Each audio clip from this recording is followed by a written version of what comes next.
दंगल TV का मन पसंदीदा टीवी सीरियल सफल होगी तेरी आराधना में आ चुका है। बहुत बड़ा ट्विस्ट, जहां क्या आरू वो अपना सपना पूरा किए बगैर वो माधव के कहने पर वह बरेली शहर छोड़कर वह मुंबई के लिए रवाना हो जाएगी, या आरू अपने और माधव के रिश्ते के नया पार करने के लिए वो माधव के घर में रहकर वो उस फेक दामिनी का पर्दाफाश कर देगी।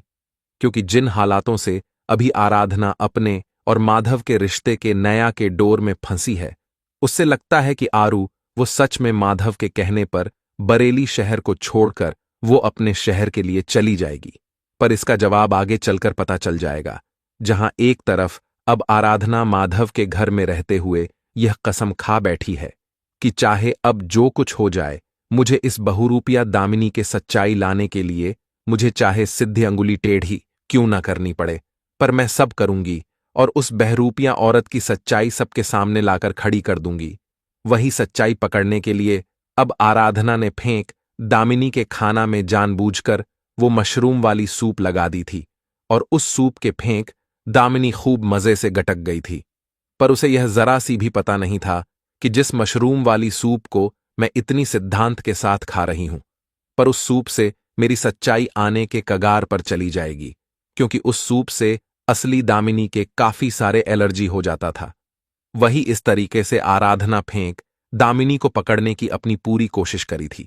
पर यहां पर देखा जा रहा है कि फेंक दामिनी फिर से नई बहाना मारकर वह पूरी तरह से बच निकली, लेकिन ऐसे ही सफल होगी।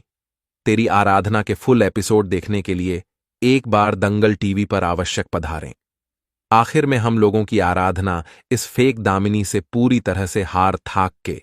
वो इस बरेली जैसे बड़े शहर छोड़कर वो मुंबई के लिए रवाना हो जाएगी, या आरू अपने पति के पाने के लिए वो फिर से भरद्वाज मेंशन में कोई बहाना मारकर वो रुक जाएगी और वो पूरी तरह से उस फेक दामिनी से अपना सामना करेगी। लेकिन इसका जवाब आगे चलकर आप सभी को मिल जाएगा। जहां एक तरफ से देखा जाए तो फेक दामिनी ने अपने मुंह से आराधना के सामने खुद कबूला है कि मैं दामिनी नहीं हूं, बल्कि उसका दूसरा अवतार हूं, और हम जरा यहां इसलिए आई हूं ताकि मैं तुम्हारी जिंदगी बर्बाद कर सकूं। वहीं दूसरी तरफ जो आराधना ने जिस मोबाइल फोन के जरिए आराधना दामिनी के खिलाफ ऑडियो रिकॉर्डिंग करके जब आराधना उस फोन के लेकर जब वो माधव के पास पहुंचती है और वो माधव से उस फेक दामिनी के बारे में हर बात अपने मन से उगल देती है, पर इससे भी माधव आराधना के बात पर जरा सी भी रहम नहीं करते हैं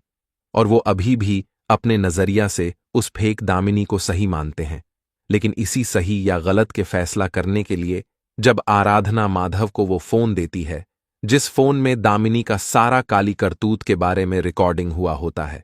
लेकिन आगे देखना यह बहुत ही ज्यादा दिलचस्पी होगा। आराधना ने दामिनी की सच्चाई लेकर तो माधव के पास आ चुकी है,